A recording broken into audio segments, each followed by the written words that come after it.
তখন কি দেখতে পাচ্ছেন আজকাল জালসাতে এমন হয়ে গিয়েছে, জালসাতে এমন ভাবে মহিলা পুরুষ এমন হয়ে তাদের পিছনে দৌড়িয়ে বেড়ায়, যেমন যে একটি কুকুর এবং কুত্তি এইরকম করে তার পিছনে দৌড়িয়ে বেড়ায়। এইরকম করে যখন দেখতে পাবে কি যে পৃথিবীতে একটি মহিলার পিছনে একটি পুরুষ দৌড়িয়ে বেড়াচ্ছে, তখন আমাদেরকে ভাবতে হবে কি যে কিয়ামত চলে এসেছে, আর বেশি দূর নয়। ও বাচ্চারা আমার ভাইরা, আল্লাহর নবী সাল্লাল্লাহু আলাইহি সাল্লাম বলে গিয়েছেন কি যে কিয়ামত আর বেশি দূর নয়। দেখবে কি যে কোরআন হাদিসের আলোচনা হচ্ছে, যে জায়গাতে কোরআন হাদিসের আলোচনা হবে ওই জায়গাতে আমরা কখনো বসতে রাজি হব না। যে জায়গাতে কোরআন এবং হাদিসের কথা হবে ওই জায়গাতে আমরা কখনো বসতে চাইব না। এখন যদি এই জায়গাতে একটি অলঙ্গ একটি মহিলাকে নাচানো হতো, তখন দেখতে পাতেন এই মজলিসটা ভর্তি হয়ে যেত। আমাদেরকে বুঝে নিতে হবে কি যে এটি একটি কিয়ামতের নিশানি।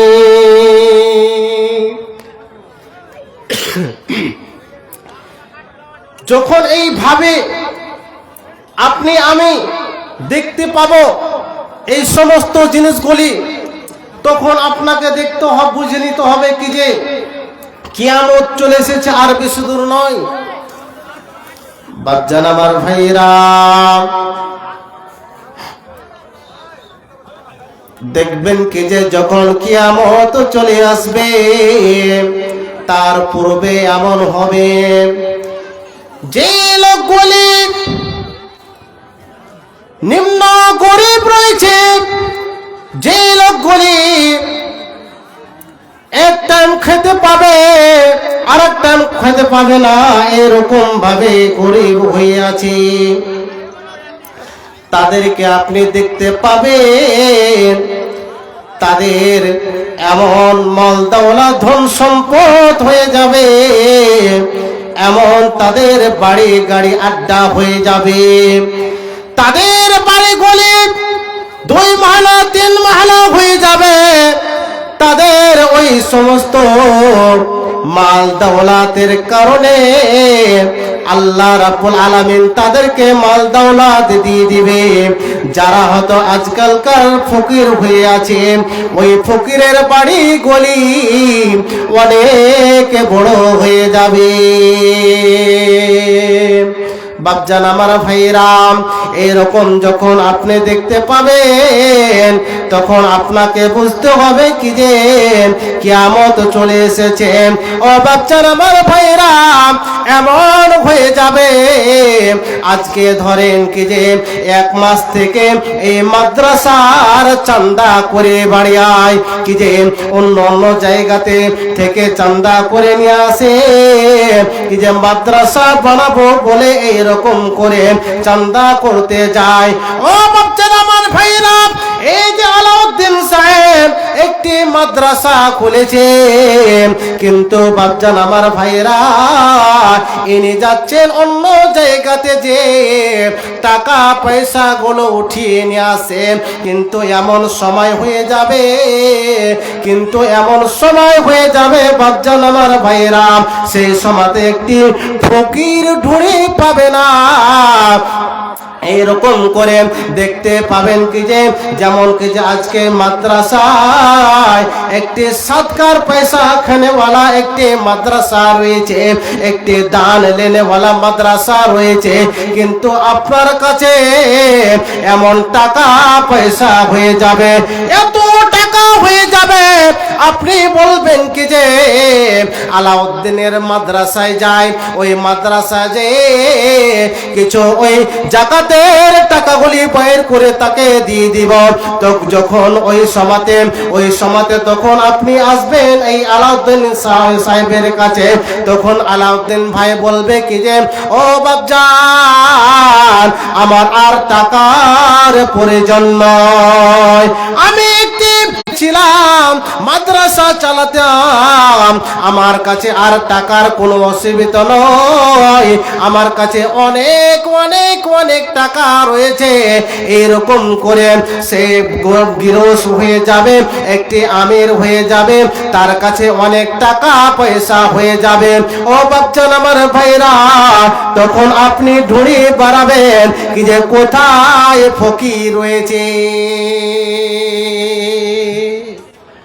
ফকির ঢুঁড়ে পাবেন না, হ্যাঁ ফকির ঢুঁড়ে পাবেন না আপনি দেশে। ফকির যারা আছে তারা গিরস হয়ে যাবে। আপনাদের গ্রামে হতো আব্দুল সত্তার, আব্দুল খালেক আছে, মানে ফকির। ওই আব্দুল সত্তার, আব্দুল খালেক আপনার ফকির থাকবে না, সব গিরস হয়ে যাবে। আপনি 10টা টাকা দিতে যাবেন, কোথায় খুঁজে খুঁজে দৌড়িয়ে বেড়াবেন ফকিরকে, ফকিরকে পাবেন না আপনি। সুবহানাল্লাহ। আজকে যদি মাদ্রাসার কালেকশনের জন্য যদি যায়, আপনার বাড়ি আপনার ছেলে একটি যদি যায় তো বলে কি যা এরা কি করছে, হ্যাঁ সাদকার মাল খিলাচ্ছে, কি করছে না করছে। বাপজান আমার ভাইরা,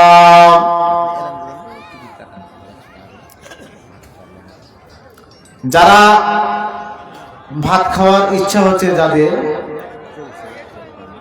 রানিং চলছে, 100 টাকা করে ডেলিগেট রয়েছে, আপনারা যান খেয়ে আসতে পারেন। বাচ্চা আমার ভাইরা, আজকে এই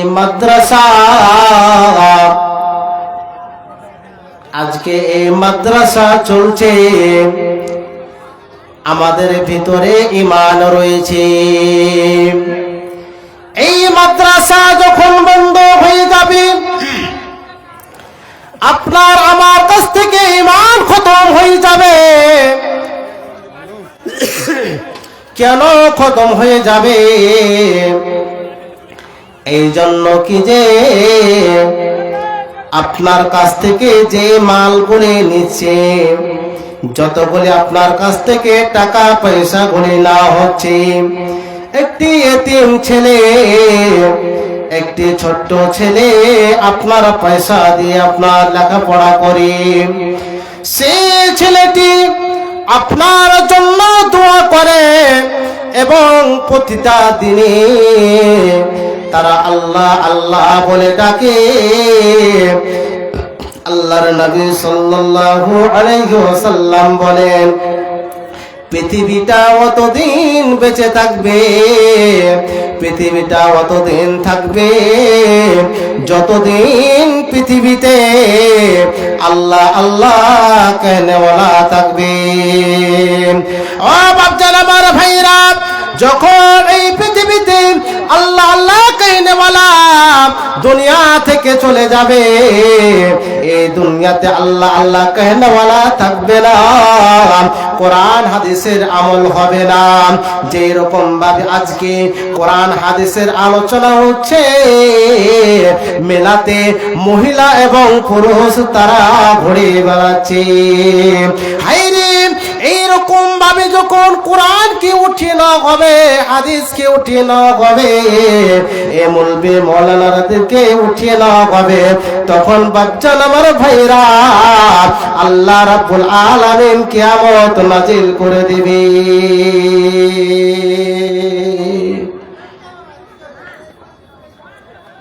বাচ্চান আমার ভাইরা, তাই আপনাদেরকে বলি, যতদিন পর্যন্ত এই মাদ্রাসা রয়েছে, ততদিন পর্যন্ত আপনার বাড়িতে যাবে, আপনার জাকাতের মালগুলি নিয়ে আসবে, আপনি দান করবেন, আপনার দ্বারাতে এই মাদ্রাসা চলবে। দান করবেন, আপনার এই মাদ্রাসা চলবে, না তো এই মাদ্রাসা কখনো চলবে না, বন্ধ হয়ে যাবে। না মানলে ফরমান রে তুই না মানলে কোরআন কার প্রেমেতে ভুলে রলি আল্লাহরি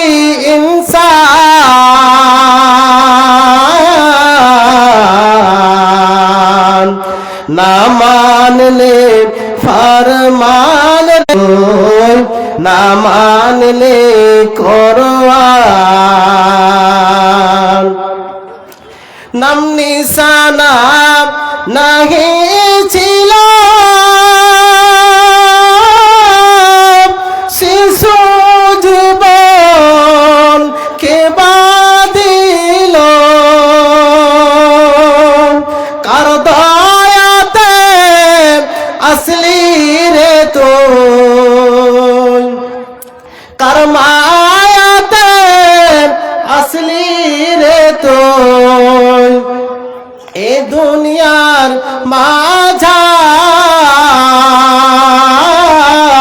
মাঝার না মানলে ফরমান রে তুই না মানলি কোরআন এ ভাই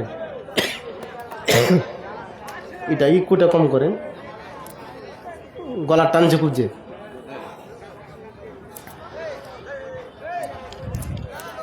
শিশু ছেলে জওয়ান হলি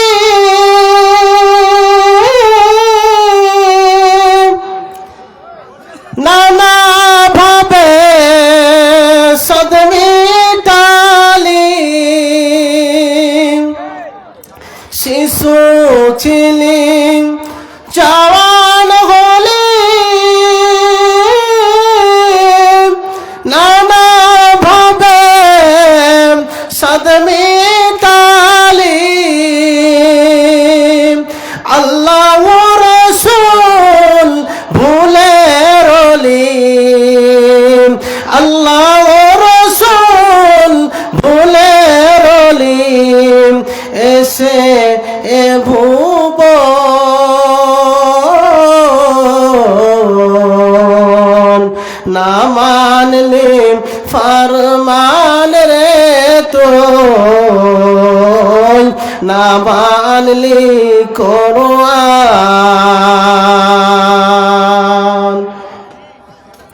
বাপজান আমার ভাইরা তবে আমাদেরকে লক্ষ্য করতে হবে এই মাদ্রাসাকে চালাতে হবে এই মাদ্রাসার জন্য আপনাকে জান প্রাণ দিতে হবে যদি আমরা মনে করি কি যে কিয়ামতকে আরো আমরা অনেক দূরে করে দিব তবে আমাদের হাতে রয়েছে অবশ্যই অবশ্যই আমরা ওই কিয়ামতকে আমরা দূরে করে দিতে পারবো ও বাপজান আমার ভাইরা এইরকম করে আল্লাহর নবী সাল্লাল্লাহু আলাইহি ওয়াসাল্লাম বলেন এইরকম করে সাহাবীরাকে নিয়ে কোরআন এবং হাদিসের আলোচনা করছেন আলোচনা করতে করতে করতে দুইজন তিনজন মানুষ আল্লাহর নবীর পাশে দাঁড় হয়ে গেলেন এবার দাঁড় হয়ে গিয়েছেন দাঁড় হয়ে যাওয়ার পর আল্লাহর নবী এবার খুতবা বন্ধ করে দিলেন বন্ধ করে দেওয়ার পরে আল্লাহর নবী সাল্লাল্লাহু আলাইহি ওয়াসাল্লাম বলতে চালু করলেন ও সাহাবীর দলেরা তোমরা বেশি বেশি করে আল্লাহর রাস্তায় সাদকা করো দান বেশি করে করো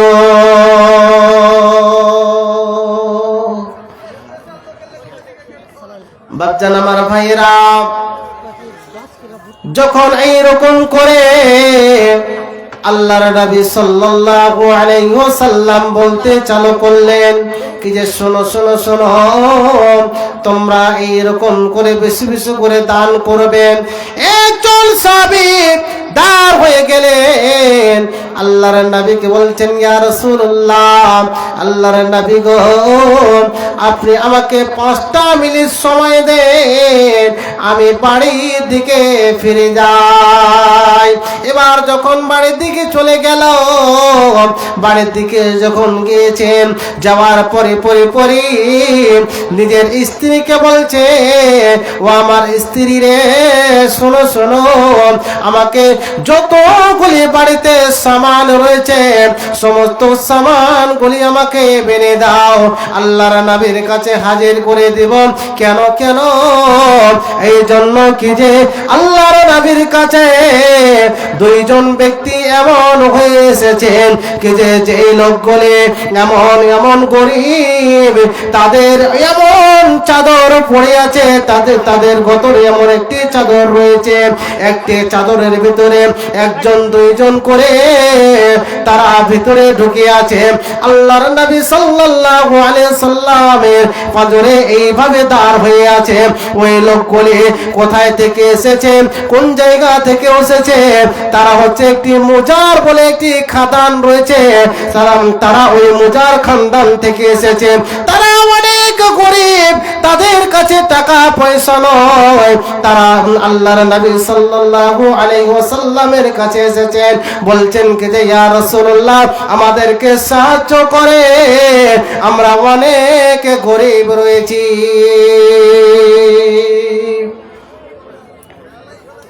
বাপজান আমার ভাইরা, এবার এইরকম ভাবে তখন সুন্দর করে তখন আল্লাহর নবীর কাছে ওই সাহাবী এমন একটি পুটলি নিয়ে এসেছেন। সাহাবীটি বলছেন কি যে এমন একটি পুটলি নিয়ে আসলাম, আল্লাহর নবীর কাছে হাজির করে দিলাম, আমার দেখা দেখি এবার যতগুলি সাহাবী ছিল ওই সমস্ত সাহাবীগুলি আল্লাহর নবীর কাছে আবার ইজাজত চাইছেন, আল্লাহর নবী গো, আমাকে ইজাজত দেন, আমাদেরকে ইজাজত দেন, আমরাও বাড়ির দিকে যাব এবং বাড়িতে যা কিছু রয়েছে সমস্ত জিনিসগুলি আপনার কাছে হাজির করে দিব।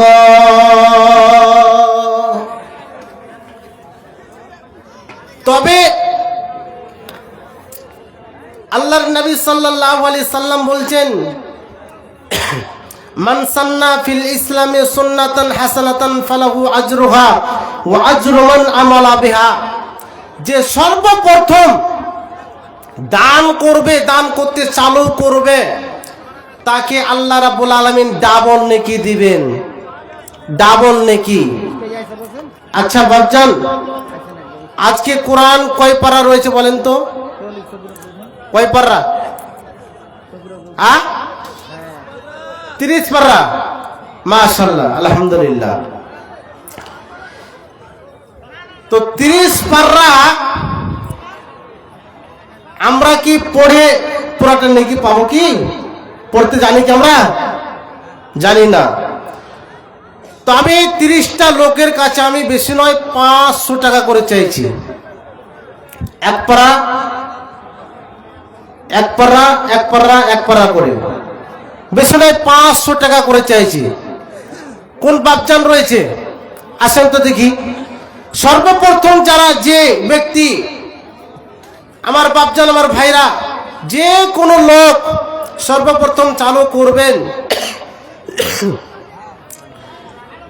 আল্লাহ রাব্বুল আলামিন তাকে ডাবল নেকি দিবেন, আল্লাহ রাব্বুল আলামিন তাকে ডাবল নেকি দিবেন। কোন বাপজান রয়েছেন? দাঁড় হন দেখি, আজকে দেখা যাক। বেশি নয় 500 টাকা করে। মাশাআল্লাহ, ভালো আছেন? আর কিছু পারবেন না? দুপারা পারবেন না? জাযাকাল্লাহ, জাযাকাল্লাহ। বাড়ি কোথায়? বাড়ি আমার শিশি হঠাৎপাড়া। হঠাৎপাড়া। আমার এই ছেলে আছে মাদ্রাসায়। মাশাআল্লাহ, আলহামদুলিল্লাহ। তো ছেলে আছে, তো ই করেন, আর আর 1000টা দেন, এটা রাখেন না। আর 500 টাকা দেন। না যাক লেখেলেন, লেখকে দিল ওটা দিয়ে হ্যাঁ ওটা আর 500 টাকা করেন, আলহামদুলিল্লাহ করেন। মাশাআল্লাহ, লিখতে গেলে দোয়া করবো আপনার ছেলে ইনশাআল্লাহ হাফিজ হবে। দেখ লিখে দেন। দেখ মোল্লা শেখ 500 টাকা লেখেন। মাশাআল্লাহ, নারে তাকবীর। 1 2 3 4 চারজন আলহামদুলিল্লাহ হয়েছে। 4 পারা। এই বাপজান আমার 3 পারার মতন দিল। নাম ইউসুফ আলী, সোহেল আসেন 5 জন হয়ে গিয়েছে, আক্তার আমার ছেলে আর বেশি নয় 25 জন। সে আছে। দেখা যাক আজকে পুরো আমার বাপজান আমার ভাইরা আজকে কোরআনকে ভালোবাসে। কোরআন এমন একটি গ্রাম শীর্ষি হঠাৎ পাড়া। জিনিস, এমন একটি কিতাব, 1000 টাকা যে কিতাব কিয়ামত পর্যন্ত এই কিতাব থাকবে। এই কিয়ামত পর্যন্ত কিতাব থাকনেওয়ালা আল কোরআন। যখন এই কোরআন যখন খতম হয়ে যাবে, এই পৃথিবী ছেড়ে যখন চলে যাবে, তখন আর পৃথিবীতে এই মৌলবি মাওলানা থাকবে না, আমার মতন এই মাসুদ আলম থাকবে না। এই মাসুদ আলম দুনিয়া থেকে চলে যাবে। এই যে মাদ্রাসা আজকে চলছে, আলহামদুলিল্লাহ মাদ্রাসা খতম হয়ে যাবে। ভালো আছেন বিহাই? মাশাআল্লাহ। তুই করেন আর আর 500 টাকা করে, হ্যাঁ কিছু লেখবেন না, রাগ করে লাই, মুখ করে ভারী করে দিয়েছিল। হ্যাঁ 20 কিলো ভুট্টা লেখেন। মাশাআল্লাহ। হ্যাঁ আর 7 জন হয়ে গেল, আর 23 জন, আর 23 জন আসেন দেখি। আকাশে তো নাই রে সূরজ, কে করে